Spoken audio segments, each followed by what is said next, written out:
Linguagens no Enem, simplesmente a área mais desvalorizada pela TRI. Meu nome é Antônio Augusto, eu fiz mais de 830 pontos de média simples no último Enem e fui 7 vezes aprovado em públicas de medicina, contando inclusive com o sexto colocado geral no vestibular tradicional da UFSC.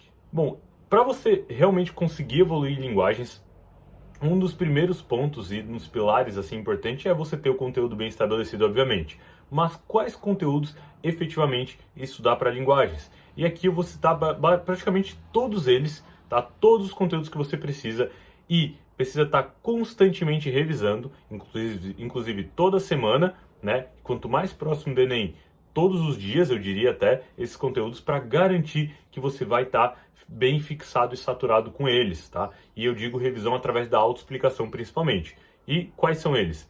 Tipos textuais, gêneros textuais, funções da linguagem, figuras de linguagem, escolas literárias e escolas artísticas e os principais autores e artistas dessas respectivas escolas, tão como suas características.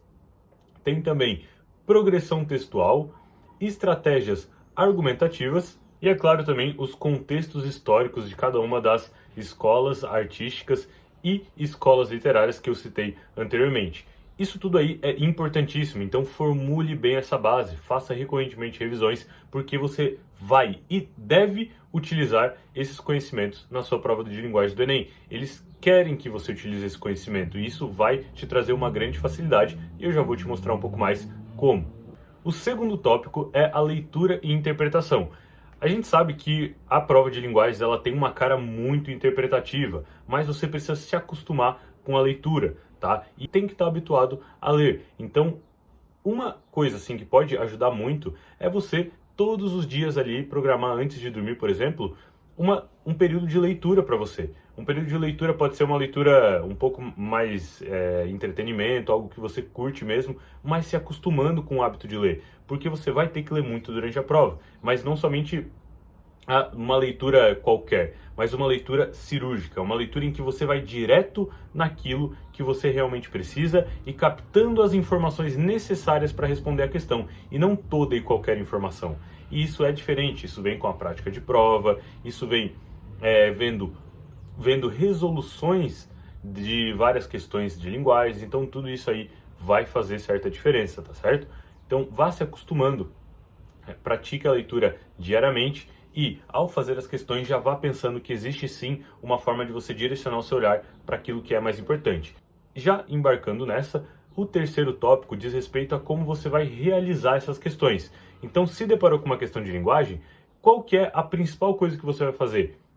Comando. Vai ter que ler o comando. E atenção aqui, o comando é extremamente importante, tá? Nessa parte aqui você vai poder tirar a maioria dos seus gabaritos, certo? Então preste atenção em cada etapa do comando, em cada sinalzinho ali dele, porque isso vai fazer completa diferença. Então quando ele fala ali, de acordo com o texto e relacionado com o período modernista, você já se liga. Se liga no quê? Primeiro, olha para o texto, olha para a fonte, vê da onde é aquele texto. Às vezes aquele texto, ele diz respeito a uma época do realismo.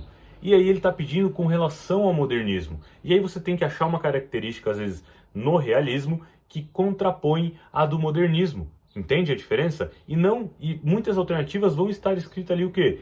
Uma característica do realismo, uma característica do modernismo, mas de forma solta. Outras vão estar dizendo características de outras escolas, ou então uma característica específica do texto, mas não da época, não do contexto, e somente daquele texto, de uma partezinha do texto. Isso aí faz você cair nessa alternativa que estará errada. E qual que vai estar certa? Aquela que corretamente relaciona essas duas escolas literárias. Então, às vezes, o texto nem é tão necessário assim, a não ser que no texto, por exemplo, e aí que você vai no comando, no caso, e você vai ter que se atentar ao comando, diz assim, de acordo com o texto, ou de acordo com o parágrafo tal do texto, né, nós temos isso. De acordo com as primeiras estrofes do poema. Isso aí é importantíssimo, você vai focar naquelas estrofes e tentar adquirir o máximo de informação possível.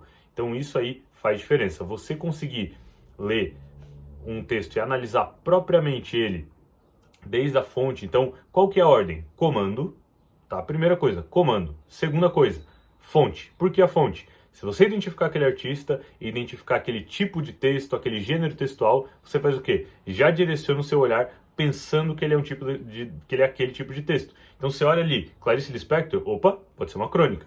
E aí você olha ali o texto, beleza, cara de crônica. Você já vai com uma mentalidade. Você olha ali, tá um link de uma revista, opa, é uma revista. Então pode ser uma reportagem, pode ser um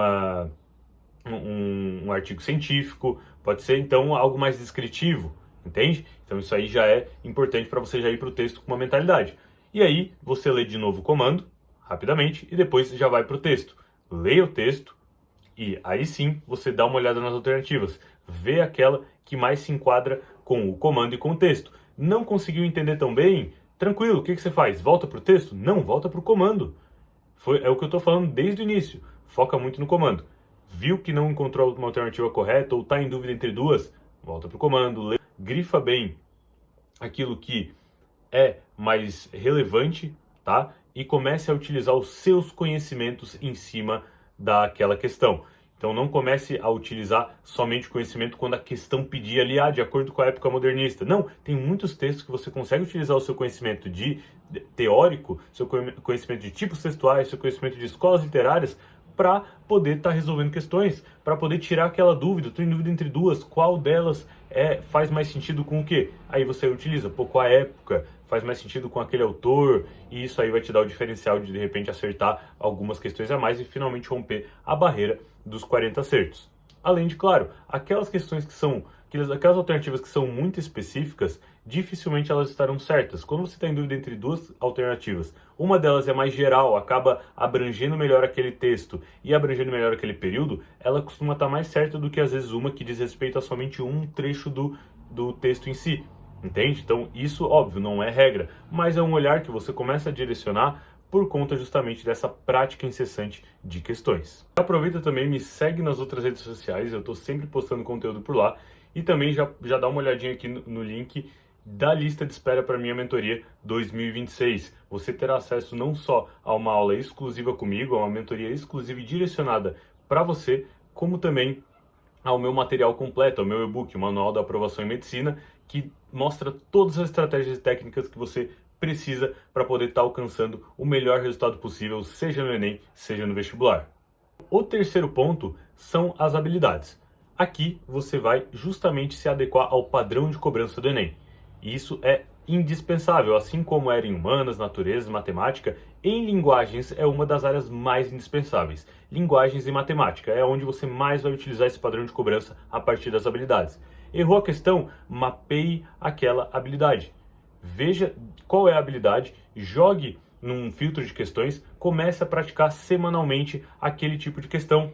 Além de praticar semanalmente aquele tipo de questão, analise o conteúdo cobrado, se é que tem algum, e, além do conteúdo cobrado, comece a perceber as diferenças entre as questões mais fáceis, médias e difíceis dentro da mesma habilidade. Isso vai trazer um diferencial muito grande na hora da prova, porque você tem segurança na prova. Você sabe onde você está, você olha para as questões, você parece tudo é familiar. Tudo na prova se torna familiar. E isso é completamente diferente. Isso te traz uma segurança, isso te coloca numa prateleira muito acima de 99% dos concorrentes. Tá certo? Então faça esse estudo por habilidade daquilo que você está com mais dificuldade e mais errando. Tenho certeza que você vai conseguir alavancar alguns acertos. E agora, quarto e último ponto, a TRI. A área de linguagens é a área mais desvalorizada de todas do Enem. Então aqui é importantíssimo que você tenha uma boa TRI. Não basta acertar 40. Teve ano passado várias pessoas com 40 acertos e nota abaixo de 650. Então isso não te garante uma nota alta. Alta taxa de acertos em linguagem só vai te garantir uma nota alta se for acima de 42. Aí beleza, provavelmente você vai ter uma nota alta. Mas mesmo aqueles com 43, às vezes até 44, conseguem uma nota muito inferior àquela que realmente seria a nota máxima. Então, isso é muito perigoso. Por isso, passe a identificar as questões mais difíceis para pulá-las. Você tem que saber fazer isso. Você tem que depender mais tempo nas questões fáceis e médias para garantir elas. Então isso vai o quê? Da estratégia de prova. Você tem que conseguir identificar, e isso vai de um treino, isso vai de você começar a praticar e estimar a TRI das questões. Você tem que pegar uma prova de linguagens, né, ou um simulado de linguagens, enfim, e começar a ler a questão e já falar, ó, essa daqui é uma TRI tal, ó, essa daqui eu acho que é uma TRI mais difícil, mais fácil, e aí você confere, pode ser com os microdados do professor Fredão, tá? Isso aí vai ser sensacional, ou até no banco de questões Enem ZBS, você confere essa TRI e passa a ver se realmente está entendendo o conceito daquelas questões, o conceito daqueles conteúdos e se realmente aquela questão diz respeito àquele TRI ou não, para poder justamente praticar ainda mais ou se sentir mais seguro, pensar que não, eu realmente estou identificando corretamente as questões difíceis, então eu posso estar continuando realizando a prova sim, porque eu estou pulando elas, deixando para o final e caso eu erre, eu vou ser pouquíssimo prejudicado por isso, tá? Um exemplo sou eu mesmo. Eu acertei somente 38 questões em linguagens, mas mesmo assim eu fiquei com 670 de nota. Então eu fiquei com uma nota compatível quase com a maioria daqueles que acertaram 40 acertos. Detalhe, das 7 questões que eu errei, somente 2 foram questões médias. Tá? Uma foi fácil e a outra média, e que não estava realmente no meu padrão de erro. Eu, inclusive, não segui, né, tão bem a minha estratégia, porque eu estava muito seguro na prova, e aí a minha estratégia era revisar essas questões. E ao invés de revisar, eu fiquei lá vendo redação, vendo humanas, porque eu estava muito seguro com a minha prova de linguagens. Eu com certeza teria pego esses 2 errinhos, porque foram erros bem toscos, assim, perto daquilo que eu estava acostumado a fazer, mas todas as outras 5 questões foram questões de nível difícil. A TRI máxima para 38 acertos foi 690. Eu fiquei praticamente na TRI máxima. E isso traz muita segurança. Você sair da prova tendo certeza que, independente do seu número de acertos, você está garantido com a TRI, te traz uma tranquilidade muito grande.